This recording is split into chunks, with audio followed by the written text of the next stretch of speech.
Hi అండి. అందరూ ఎలా ఉన్నారు? నేనైతే చాలా చాలా బాగున్నానండి. మరొక రెసిపీతో మీ ముందుకైతే వచ్చేసాను.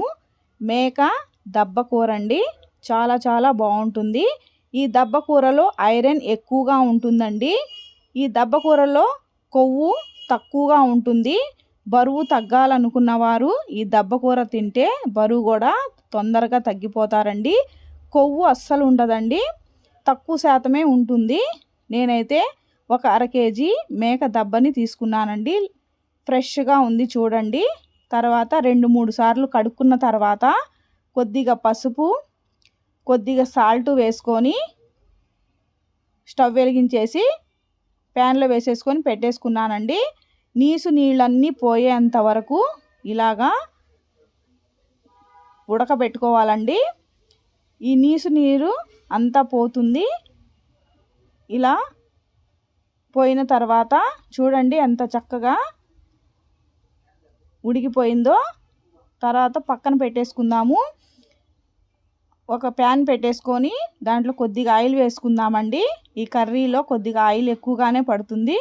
తర్వాత ఒక పెద్ద ఉల్లిపాయ చిన్న చిన్న ముక్కలుగా కట్ చేసేసి 2 పచ్చిమిరపకాయలు సన్నగా తరుక్కొని వేసేసుకుందాము.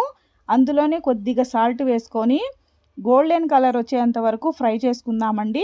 తర్వాత ఒక టేబుల్ స్పూను అల్లం వెల్లుల్లి పేస్ట్ కూడా వేసుకుందాము. వేసుకున్నాక పచ్చివాసన పోయేంత వరకు ఫ్రై చేసుకుందాము. అలాగే కొద్దిగా పసుపు కూడా వేసుకుందామండి.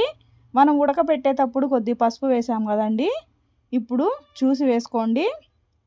చూడండి చక్కగా గోల్డెన్ కలర్ వచ్చేసింది. తర్వాత ఉడకబెట్టుకున్న ఈ దబ్బ ముక్కలను అయితే వేసేసుకుందాము. వేసేసుకొని మొత్తం కలిసేటట్టుగా ఇలా కలుపుకుందామండి. ఈ దబ్బ కూరలో ఐరన్ ఎక్కువగా ఉంటుంది. తర్వాత కొద్దిగా కారం వేసుకుందాము.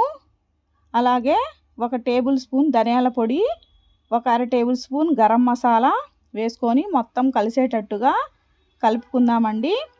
కలుపుకొని చక్కగా మగ్గించుకుందాము. అలాగే కొద్దిగా నీళ్లు పోసుకుందామండి. ఒక అర గ్లాసు నీళ్లు పోసుకుందాము.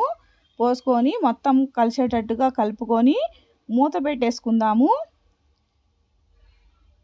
మూత పెట్టేసుకొని చక్కగా ఉడికించుకుందామండి. ఒక 5 నిమిషాలు ఉడికిన తర్వాత కొత్తిమీరని వేసేసుకుందాము. వేసుకొని ఇలా మొత్తం కలిసేటట్టుగా చక్కగా కలుపుకొని 1 నిమిషం పాటు మూత పెట్టేసి మగ్గించుకుందామండి. దబ్బ కూర అయితే రెడీ అయిపోతుంది చూడండి.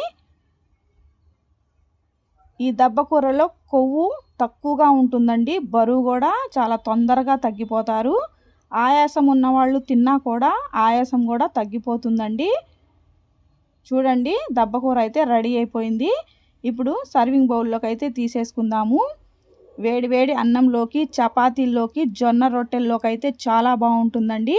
ఈ వీడియో కనుక మీకు నచ్చినట్లయితే లైక్ చేయండి, షేర్ చేయండి, కామెంట్ చేయండి, హైప్ చేయండి.